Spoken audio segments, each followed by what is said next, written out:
All right, here we go. It's DocTalk time with Dr. Jenna Burton. I'm at the Rove Hotel, and Jenna is somewhere in the metaverse. We have not connected this way in quite a while, but you know what? I think this is the way to be doing a lot of these podcasts. You don't have to be in the same room. You just have to have a decent internet connection, and away you go. And there's no excuse. We have no excuse for even a 5-minute chat. It's nice to be in the same room, James. It is. I agree with you. It is very nice. But this is convenient. It is. This is life. This is modern day life. Well, and this is part of the real challenge, isn't it? Because in the workflow of things, we've gone pre-pandemic, pandemic, where everything changed, and now we're getting pulled back into the old way of doing things. Everyone back in the office, and no more Zooms, and total accountability, and we want to see your face. And I think there's a happy medium in there somewhere. That's exactly what I was going to say, because in one way, I think it's nice that people are getting pulled back into the office. I'm a big believer in the fact of we should have community, we should have physical contact, we should be seeing people face to face. However, there is certainly a convenience and especially it's quite facilitating for family life to do things via Zoom. Yeah.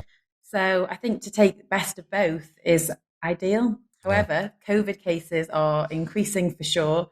And all these vaccinations we've had have just seemed to mute the COVID down a little bit and reducing symptoms, but it's certainly still as prevalent. So on the show notes, I said, let's just do a general grab bag catch up. And you wrote, this makes me very nervous because we could be going off madly in all sorts of directions. It's true.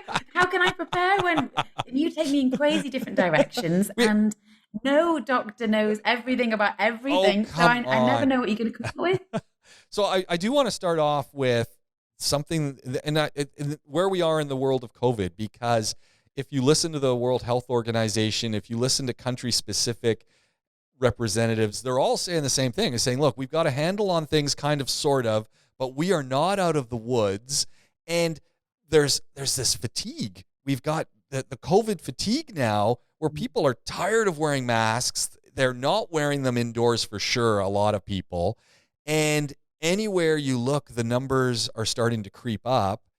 And this is worrisome. I find this really, really worrisome that somehow in people's minds, they've just sort of said, we don't need it. And the follow-up with that, and because I'd love to get your thoughts on the masking stuff, is I was reading an article from Canada, and the folks over there, Dr. Isaac Bogosh, which I love this guy. I hope I can get an interview with Dr. Isaac Bogosh. He's kind of like been the voice of COVID for me. And he's in Toronto, just a great guy. And he's like no nonsense. He's like yourself. He just cuts right through all of the nonsense, and this is the way it is. But the big issue that everyone's talking about is flu. Colds and flu in the summer are not very common in Canada. The numbers are on the rise because suddenly people aren't wearing masks. Yes. People are sneezing, they're coughing, they're passing on all the stuff that we weren't getting because we had an extra filter. And I'm thinking, keep the masks on. Just keep them on. People aren't doing it. Yeah, it's a controversial topic, isn't it, James, for sure? I don't know why it's controversial. Wear your mask when you're inside around people. I don't know what the controversy is. What do you think is controversial? I think it's controversial. I think because, for sure, the masks help reduce the spread of infection to a degree. And again, that is even controversial as to how much it helps prevent the spread. However, I also am a big believer in nonverbal communication. Oh, yeah. So you like to hug is what you're saying. You know I'm a hugger. I'm a hugger. I believe in this physical contact. Yeah. And from a medical perspective, a purely clinical medical perspective, of course, wear masks, wear PPE, personal protective equipment. That's undoubtable. And I think in many ways it should stay within the healthcare setting forever, and it probably will now.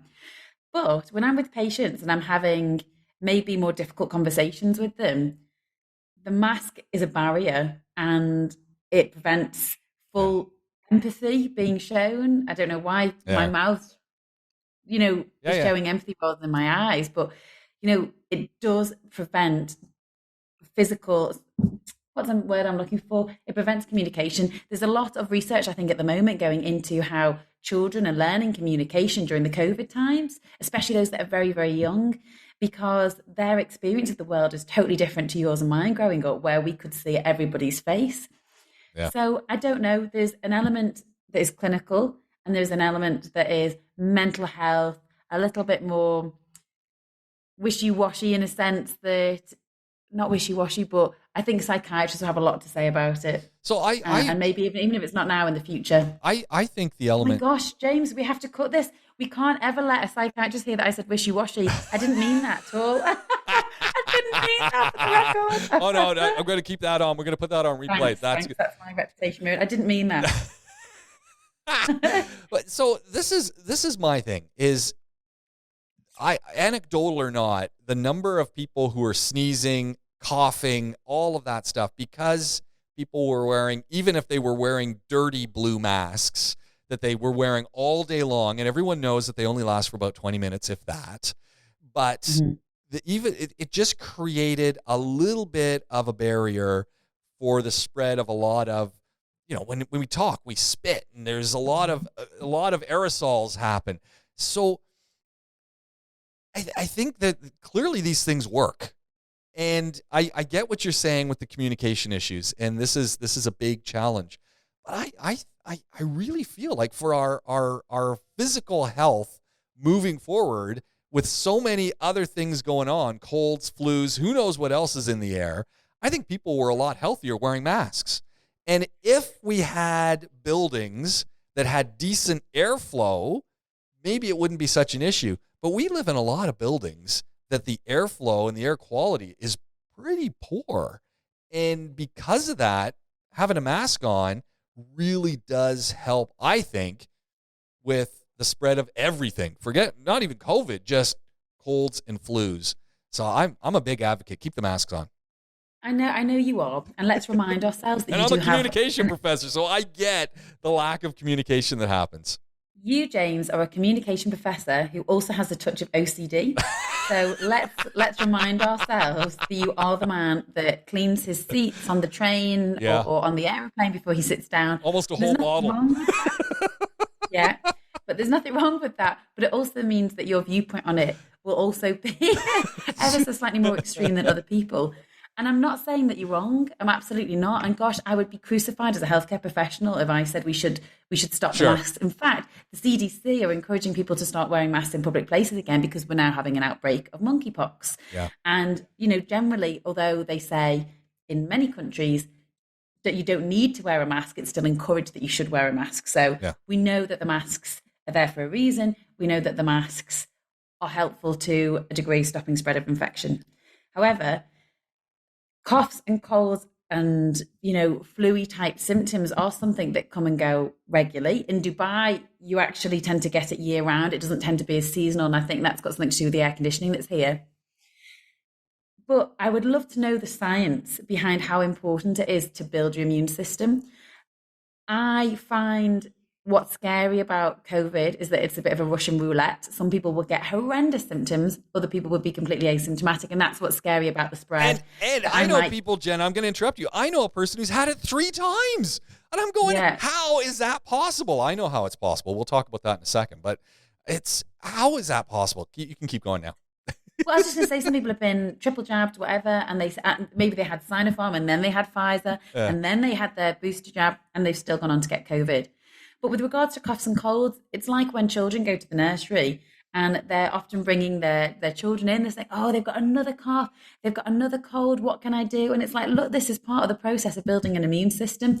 And I wonder if we do impose masks so strongly going forward, and let's face it, none of us really know, will that actually end up having a detrimental effect long term to our immune system? And I don't know the answer to that, but it's I think quite a logical question that I'm sure immunologists in the world are looking into at the moment. I think just the general, all of the hand sanitizer we've been using, a lot. I mean, of course we want a hand wash. And the thing I loved about masks is we didn't touch our faces as much. Now I see people without masks. They're touching their noses, they're touching their eyes. and the masks have gone. Hand sanitizer has become not as important to people anymore. Washing hands seems to have not be as important to people.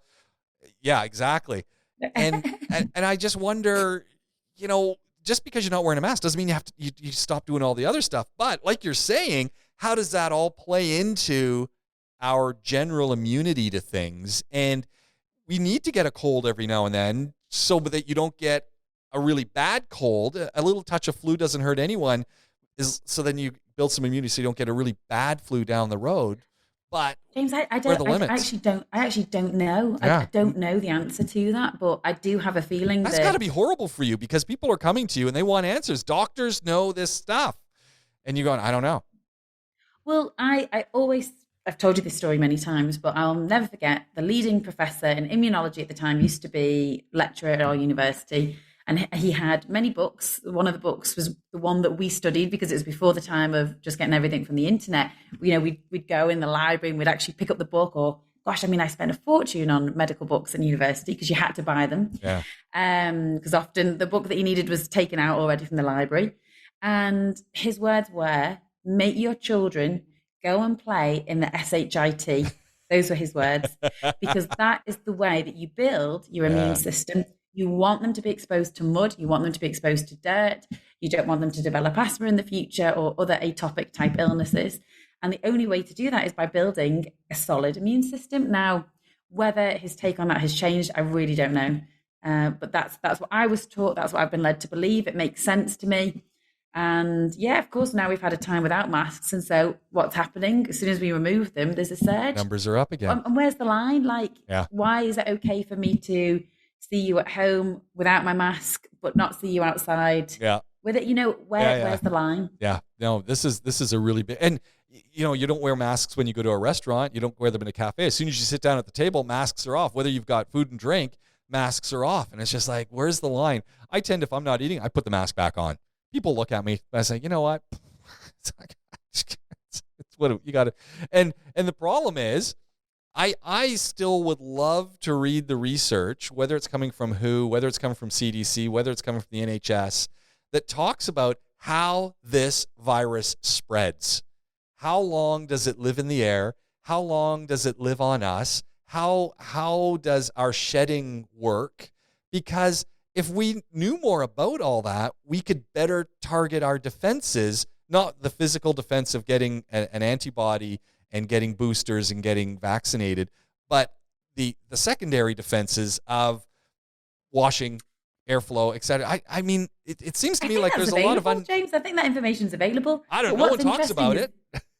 because the virus is still very new, it's changing still. So initially, we had a podcast where I told you very, very, very clearly this was not an airborne virus, really, because the droplets were so heavy that it would go onto surfaces.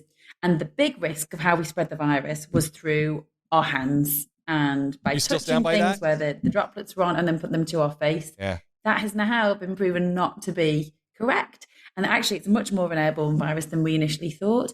So it keeps changing and everything is very, very new with it. And I think the virus is clever. It's probably 2 steps ahead of us. So it's evolving. That is probably the best piece of journalism I heard early on with an immunologist and a virologist talking about viruses. Forget about this virus. Every virus, saying viruses have one job and one job only, and that is to find weaknesses in our defenses, and they find them. And as soon as they find it, they capitalize on it. They exploit it to their benefit. And that's all we keep saying is we're putting up, we're building a little bit of a dike, and they're looking for where's the path? Where can I get through? It's crazy. It's really crazy.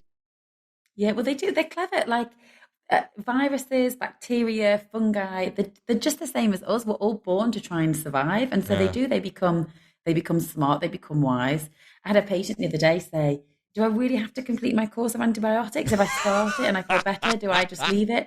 Like, no, you don't want to do that, because it, whatever is in there, whether it be your bacteria or whatever, it's evolving and it's changing and it's becoming smart. So you need to clear that thing. You need to make sure it is gone. Otherwise it'll come back and basically bite you on the backside. Yeah. No, that's such good. My medical terminology for it. There we go. Bite you on the backside. You don't want to be bit on the backside.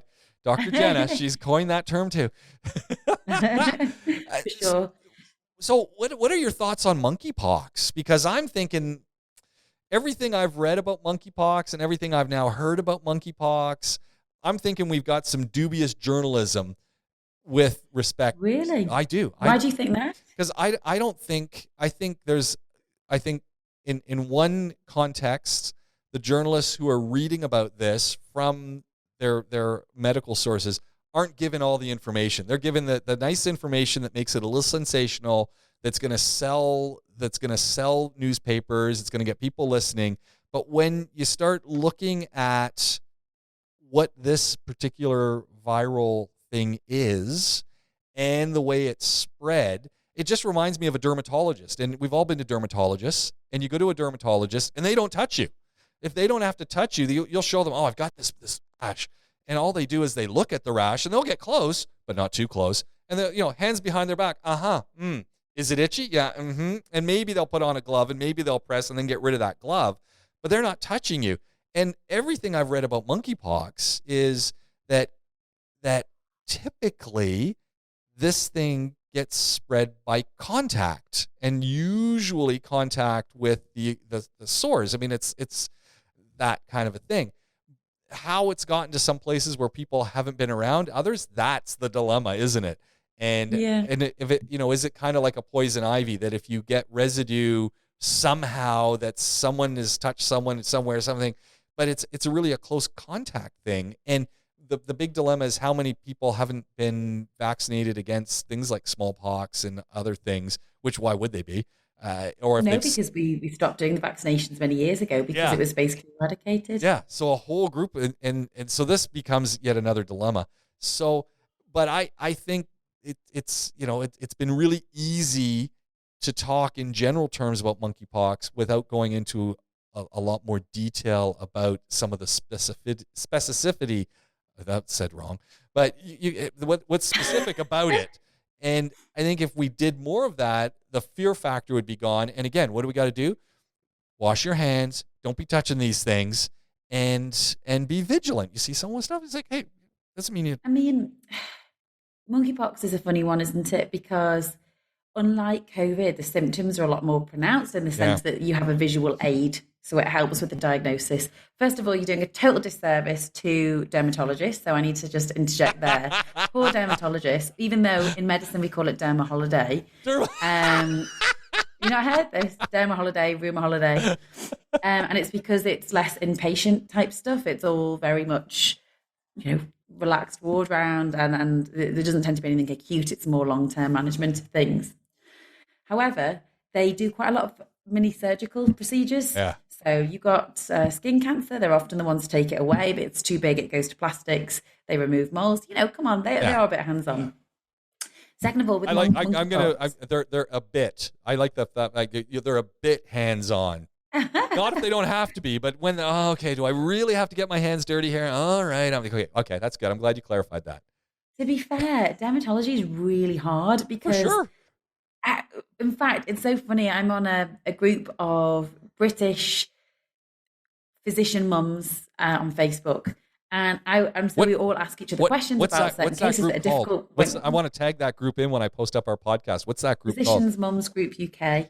Physicians Mums Group UK. Okay, got it. And what's funny is that we always have to, you can seek permission from patients to say, and often it's family members that we would include, like, look, my mum's got this, I'm not sure how to treat it, because you should never really look after your family members anyway. So we'd ask each other's opinion on very easy things. And it's always rashes that come up because it's really hard. It's really hard to say that is definitely this, it's definitely that. And often the treatment's steroid antihistamines, often. But if you miss something, that's pretty crucial because rashes can be a sign of something that's going on underneath the surface, just like with monkeypox. So dermatologists have got a hard job. Yeah. They've had to see so many different patients, so many different rashes on different skin types as well, because it can look different. And a friend of mine actually had quite a successful book that he produced over COVID, which was looking at different skin problems in different coloured skin, because often you always see it on a typical skin like mine, like white skin. But often people have got darker skin and the rash can present totally differently. So he did that, different skin conditions. Neat. But so that's just in defense of dermatologists. That's that done. With monkeypox, you're right in the sense that there's been potentially some sensationalization of it. I don't think I said that correctly either. And you could also accuse that of everything in healthcare, that there is always, oh my gosh, look how scary this is, when potentially it's not so scary. I love watching 24 Hours in A&E, and they make a cannula seem like open heart surgery when we do a cannula in the outpatient clinic. Within 2 seconds, they put the music on in the background, and that's why I can't watch shows like this, because it infuriates me. However, monkeypox does seem to have quite a high mortality rate. I think it's 1 in 10, which is that fact alone. And if that does prove to be correct going forward, that's quite scary. And I think it is spreading quickly, more quickly than I think they thought it was going to. But the only saving grace is that you can easily identify the patients that have monkeypox, and the hope that you can isolate them. But I think it's a little bit like COVID was at the beginning, where we're still waiting for more information and more data to evolve. So as you said, they said initially, this is going to be spread by touch, but then people are popping up in remote areas. So why is that? So there's still so much more research that is needed. I think we need to be vigilant about it.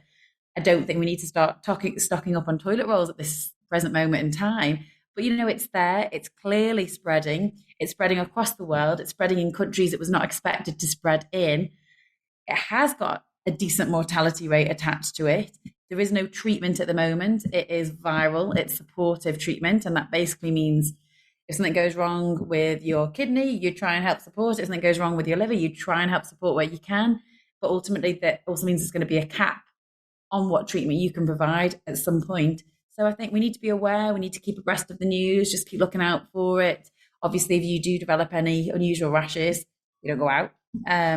Keep yourself to yourself, and you inform the correct people. So whether that is your local public health authority or whether it's your GP and they do it on your behalf. I always get worried with rashes because we're typically in a household. We share showers. You've got towels. You've got face cloths. You've got all sorts of places where things can scratch off and be shared. And it's rashes and things are just a worry because you don't even think about it. Share a sweater with someone. Oh, here, put on my jacket, or here, put this on. I mean, this time of year, people will be laughing because it gets very warm in the UAE where we are. No one's sharing jumpers at this time, James. I live in a sweater if I'm in an office. I go to the movies. My wife was laughing the other day. I took socks with me. I had sandals on, and I took a pair of socks. She said, "You're getting so old." And I said, "Oh my gosh, I've always done that. I've done that since I was a child. I don't want my feet getting cold." Exactly, and it seems that's even colder. So again, all of those things, though, if I've got a rash around my ankles and I bring I've got a pair of socks and I just put them on and say, "Oh, here," someone say, "Oh, my feet are cold. Here, I got some socks. Just use mine." Boom. I mean, you never know. Have you ever had head lice? Never. Touch wood. Right. Touch wood. So, never had head lice. I think we may have discussed this once in a podcast, but I once got head lice. It was a traumatic experience. I'm convinced I got it from the aeroplane. And you don't realize from the seat. You don't realize how many things that you share until you have to wash everything on a regular basis on a hot wash. They are cushion covers. The upholstery needs cleaning from your couch. And this is the same with rashes or anything that could be contagious. Every pillow, every bed sheet, every item of clothing, and every hairbrush. That's a little bit different from monkeypox, but you potentially had a hairbrush that's maybe been used on your children, all have to be sterilized. Every towel. So yes, you're absolutely right. And then you get a bus or a taxi and people are getting in and out. Now those surfaces, like you said with the airplane, and then, oh man, you never think about all that. That's how these things spread. So you don't appreciate it until it happens to you, I think. Yeah. No, that's big. Do you think, and I'm just throwing this out there, this is something that the World Health Organization has been saying since COVID started. And, pre-COVID and then going through it, but just saying this is the tip of the iceberg. There are more and more viruses and such that are breaking through the barriers that we've put in place, and this is something we're going to have to get more accustomed to happening. Do you get a sense from what you're seeing and hearing that indeed that could be the case? Who's gonna win, humans or the viruses and the bacteria? Yeah. I think I don't know, and I'm certainly not in a position to pass that judgment. I'm sorry. I think I told you I had a sore throat today, and it's what's that all about? We're going to talk about maybe, James, we've removed our masks out in public places, and now I'm catching everything. That's it. I'm a victim. We're going to talk about your sore throat in a second, what you're doing for it, but it's giving me a tickle. This is going to be a really great podcast with me coughing in the background. We've already slagged off. Don't forget, we've slagged off psychiatrists and dermatologists, and now you've got a tickle and a cough. So, yeah. This podcast have to be deleted forever. So you have to remember that my job is to see people that come in unwell. So I have a totally warped view of the population. And it's why generally doctors aren't allowed, they have to be trained very specifically in public health, because otherwise you see a slanted view. So it would be, I couldn't pass comment because everyone I see is sick. Otherwise they wouldn't come and see me. Yeah. Maybe sometimes you get people for health checks, or they just come for their cosmetics. That's different. But generally people tend to be ill when they see me, or friends reach out to me, usually sick, or there's a problem. So I'm not the right person to pass comment. The question is, are viruses evolving? Yes, for sure they are, because that is nature. That is how natural selection works effectively, and it doesn't just work for humans, it's also for other different types of living organisms, of which viruses are one. But also our ability to identify them, people to present with them, also becoming more common and more scientific. Yeah, absolutely. So it's like when we talk about ADHD, for instance. I had a conversation with a psychiatrist recently about how ADHD in adults is becoming more prevalent. And we had the debate, is it really more prevalent, or are we just testing? Are people becoming more aware? We have social media, we have Professor Google, people are becoming aware of the symptoms and sharing information more. So I don't know. I'm not the right person to answer. Your professor of public health from Canada that you catch up with regularly is probably the right guy to answer that question. All right, I got to talk to Dr. Isaac Bogosh. I've never caught up with him, but I want to, because I think you got to look him up online. He's awesome. Maybe we need to get him on. I know. I gotta work that. I gotta send a few messages out there and see if I can't connect. He's like the celebrity guy now. So, but not easy. He's gonna say what? You get left with me. So what's going on with your throat? What's going on with the cold? What is this? What have you got? Why have you got a cold? Like you should have. You don't know what it is? It's not a cold? I don't think I have a cold. I have seen a few patients this week with viral sore throats. Oh. Often with sore throats, people think, I've got strep throat, or I've got tonsillitis. Yeah. And the reality is that most sore throats tend to be viral, and they tend to go away on their own. Okay. And very rarely do you need to have antibiotics. So usually if you've got big white spots on your throat, and I did have tonsillitis actually a few months ago, or an exudate, or you've got multiple fevers, you've totally lost your appetite, generally very lethargic, and things are getting worse rather than better, then yes, it could be that you have a bacterial throat infection. But usually most of them are just viral. So I just need to ride it out, James. It's one of those. So what are you doing? Ride the wave. Honey and tea, lots of water. What? I always say warm water with honey and lemon, and drink plenty of fluids. Which I do anyway, and theoretically you're supposed to rest, but that's also hard in everyday life, isn't it? Yes. Telling a mum of 3 young children to rest is well, it's just nonsensical. But it's not happening. But that's theoretically what you're supposed to do, is rest and let your body's immune system be used to attack what it is that you have, as opposed to keeping you afloat and running around. Are you powering back on the probiotics? I should be, yes. But you're not.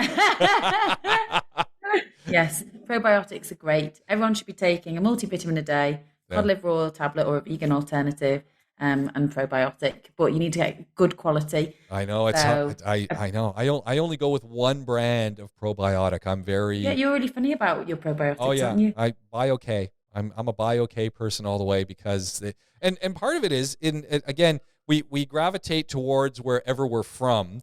And in Canada, BioK in the hospitals is prescribed when they give antibiotics. So they will give BioK as well because kill all the bacteria. Okay. So it's probably got a lot. If it's given in the hospital, there will fundamentally be science and research behind that particular there's product. quite a bit of science behind it. So it's 3 strains only in this thing, and they've tested. So I love BioK stuff, and it's it's a premium. You pay for it, but I'm very happy with it. And there's a funny one anecdotally because I'm quite into the kombucha world. Of course, the problem with kombucha is there's a lot of sugar in it, but that just means you don't drink an entire gallon of it at a time. And the other day, my wife, so I've got my SCOBY hotels. So basically, everyone knows that hotels. Well, that's what you call them, right? So you've got this symbiotic thing growing in this liquid. You make tea with sugar, and then you add some water with it, and you have this thing, a SCOBY, a bacteria, kind of like a mushroom, really, that grows in that, and you just keep putting it back in, and it grows more layers. And so this is right now in the UAE in my kitchen on a normal day with air conditioning. It's probably in Fahrenheit, about 84 degrees on the counter at an outside wall, which is perfect for my SCOBY. And the SCOBY is that thing that grows. And the container, call it a SCOBY hotel because they just get more and more. So I've now got 2 because I just feel bad throwing them away. So I just keep them growing. So you just keep them going. I keep them going. I throw away some of the liquid because I just can't consume it all. But I've got these SCOBYs. And the other day, my wife's looking in. She goes, "It's all white on the top. Is that okay?" And clearly, because I have these little covers on the top, so it's just like if you were like a preserve cover. So it's just a piece of cloth so that it's open to the air, but you don't get anything flying in. If there's a fruit fly or dust, it doesn't land in top. And so I had it flapped up a little bit so you didn't see. And it always goes white on top. Like that's the SCOBY growing each time. And she goes. I know it's good for you and it's really healthy, etc. But still, man, it's one of those things. Probiotics is a long-term thing, and like you said, whether it's your kimchis or your sauerkrauts, of course they can't be sterilized. If they've been sterilized, it does you no good. Your fresh juices, again, if they've been sterilized, it does you no good. But all of these things work with probiotics, and it's a long-term thing. So someone says, "Oh, I had a cup of kombucha, I don't feel any different." It's like, well, go for a month. Have your 8 ounces a day for a month, and let me know how you're feeling, or 2 months, and let me know how your stomach is. And so people say, "Well, what's up with you?" I said, I don't have any acid reflux these days. Whereas before, now look, I've cut back a little bit on some of the things that used to give me acid reflux. But here's a great example: peanut butter in the past, a year ago, if I put peanut butter on my toast, good luck. An hour later, it would be like, "Oh, what's going on?" But now, a little bit of peanut butter on the toast once a week or twice a week, I don't have any issues. And I put Everyone it down. wants results too quickly. That's the thing, so and that's a big problem. So anyway, well, it is because it's I can't remember. There is a quote about it, but it's like what you do every day, not what you do one off. That will change you. So, like for instance, having one really terrible meal of whatever it is fine if generally you eat pretty healthy. But likewise, it's the other way around. If you eat dreadfully and then you have a salad, it's not going to change your health just because you had that one salad. It has to be where you have to eat vegetables, fruits, salads on a regular basis. So absolutely. We need to do a podcast, or you need to do a podcast entirely on kombucha because you're so passionate about it, James. I love my kombucha. And it's just, I find it fun just making the stuff. Even if I throw half of it away, just pour it down the drain. It's just, okay, what have we got here? And I flavor it all. So it's then the flavor process, and it's fun. It's just fun. Do you feel guilty throwing it away when it's a living thing? I throw the liquid away. I keep that's why I have 2 hotels now. And I actually, probably a year ago, I separated them. So I took half of them away and threw them. I felt kind of bad throwing half of them into the garbage. And then you drink the others, though. No, I drink the liquid I bottle, and then that SCOBY, you just pull it out. I put it in a holding tank while I'm a holding bowl with some of the liquid while I'm doing stuff. And then you just put it back on top, and it does the job. I mean, you just have to be nice to it, and it does the job. as long as there's sugar in the tea that you make this tea mixture, and the different teas change the way it works. So a pure green tea or a black tea, which again, it's all from the same leaves, but how those leaves have been dried totally change the way your kombucha tastes. So And then how long you let it sit has an impact on it. So it's a fine art, the world of kombucha. Well, a fine art that I should be leaving you to do. I totally admire it, and I've heard so many doctors speak so positively about kombucha, but for whatever reason, just from a personal perspective, the thoughts of this thing growing, I don't know, it kind of freaks me out. You don't see it in your cup, though. It's not like you have it sitting in the cup and you peel it off. And just imagine it waving to me. Hi. But maybe I need to, I say that I do buy the drinks, which I know is not as good as making your own. Look, as long as they haven't been sterilized, and that's the big thing. And I always go back to, it's like juicing. I'm a big juicer, juice every day. A lot of people say, oh, you shouldn't be, fruit juice in the morning is bad for you, the sugars. I'm going, it's not like I'm drinking a gallon of the stuff. And B, there's a lot less sugar in my fruit juice than the stuff you're buying off the counter. And I can tell you what's in my fruit juice, and it hasn't been sterilized. So I drink it right away. And that first 30 minutes of a fresh juice is the sweet spot, because that's where the enzymes live. So not only are you getting the vitamins, but you've got enzymes. And that's what our science community hasn't been able to figure out how to put into the fruit juice bottles after, is they can put the vitamins, but they can't figure out the enzymes.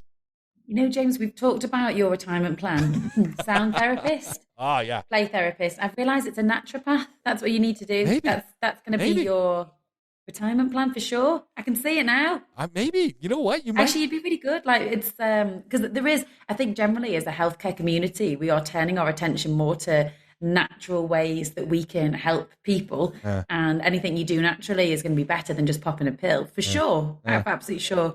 And I think there is so much that we could learn from things like you're saying, because it's not something that's taught in medical school, and it absolutely should, maybe, to an extent, be. Yeah, it was a funny one. I was again, Jason Vale, the Juice Master. If you want to follow him online, just look the Juice Master up, and he does everything to do with juice. Jason Vale, a guy out of the UK, fantastic, and he does Juicy Oasis. He does these retreats in Portugal and Spain and Turkey. He's got all these things he's set up. He's quite an entrepreneur. But I was watching one of his juice videos because, every now and then you want to see, what have I got to be thinking about, and whether it's and it was a great one because he said people always ask him, which juicer should I buy? And his thing is, which juicer are you going to use? So if you've got a juicer and you're going to use it every day, that's the juicer for you. And he said, slow press, hard press. He says, honestly, in the grand scheme of things, does not make a difference. It said, there's slightly differences, but are you going to use it every day? Are you going to consistently juice? Because if you're not, that's not the juicer for you. And I always come back to him because I juice every day, twice a day, and so I do green juices, I do lots of veggie juices, and then I do my fruit juice. And I'm still using the same juicer this guy recommended like 12 years ago, and it hasn't died on me. And they don't even make it anymore, clearly, because the thing was just too good. And so I always thought, I want to get this nice masticating juice. So that's the one that presses instead of, I can't kill mine. I've tried everything. It just keeps going. So, this is so typical of our human psychology, isn't it? It's like someone wants to learn to exercise. They want to get the best personal trainer. Yeah. They want to know what's the absolute best exercise for fat loss and keep fit, rather than just getting on and just doing something. So as you saying, just if juicing is the way that you want to get your fruits and vegetables, just get on and get your juicer and get your blender. It doesn't have to be the best. I think you need the blender too. So you got to have a good blender and a decent juicer. And as soon as you got your liquids corner of your kitchen, you're good to go. Thanks, James. We have to do a podcast on this for sure. Yeah, we should do one where we make a few up and you can try them. Let's do a juicing tasting session for sure. I'm in. And if you pour a little bit of kombucha into the mix, you don't even know you're drinking it. I sometimes do that. I surprise people with stuff. They say, "What is this?" Oh, that's rather than, we've been talking about James's one-day future retirement plan. I think rather than having an alcohol beach bar in the Caribbean, you should have one of these kombucha juice bars. Yeah. Yeah, I think you're right. Little bowl session on the side. Yeah, we're good to go. A retreat, James, as it were. Oh man, Jenna, we've only just so much fun. we've just only basically got started on this list, but I'm mindful of the time because you've got the kids in the background, You can and probably hear them. yeah, In fact, one was just about to break into this room a second ago, and I was a little on edge that they were going to to break the door down and march in. the last thing I want to ask you is how are the Dr. Florence videos going? Well, actually, we took a little brief pause because I'm trying to change my editor. Okay. And we're doing head, shoulders, knees, and toes this week at Ollie Ollie. However, rather than just doing head, shoulders, knees, and toes, we're going to be learning about the bones of the body. Okay. So yeah, I'm really excited about that one. So we've got 2 in the pipeline at the moment. Where do we find them? On YouTube, Dr. Florence? Yeah, dog to Florence. Dog to Florence. And on the gram. Okay. One day I will also get onto TikTok, which I keep being advised to do. TikTok is where you need to be. Everyone's saying it, James. What's going on? I'll get on the talk of ticks. Yeah, get on the TikTok. And I think Dr. Florence going up against people like King Clarence and all these other dogs that are out there. I think Dr. Florence, she's got it. She's got it for sure. She's got it for sure. She's got the star quality. Yeah. Maybe because I'm a little bit biased and she is my dog. Maybe, but I think she's got her own show. I mean, there we go. It's as simple as that. The Americans seem to be really liking Florence. I have to say they are the most people that watch the videos and follow on the gram. There you go. So it's TikTok. You got to get on the TikTok. That's got to be part of. James, maybe I'll make that my homework for this week. Let's just try one. Do you have a TikTok account set up for Dr. Florence? So No. set up a second profile. Come on, it's that simple. And just I'll do it. I promise. I'm just converted. start. Just start. I'm telling you about starting to exercise, starting to juice. I need to start with the TikToks. There we go. And you know what that is? That is the end of a great podcast. Jenna, this is a lot of fun, as always. Thanks so much, James. It's been nice to Zoom sphere with you. Well, you know what? We're going to do it again really soon. DocTalk with Dr. Jenna Burton. All the information about your health and well-being that you were afraid to ask about is what you get here. We got more stuff on our list coming up, and I'm looking forward to that next time around. Although you never know where we're going to go. It's wild and wacky world of pod. Yeah, the mixed bag. So we're going to do it. Keep following us. Go and have a listen to the other DocTalk podcasts. You can find us online, and we'll be back doing this again really, really soon. I'm James Pikeway. That's Dr. Jenna Burton. Thanks for listening. Bye.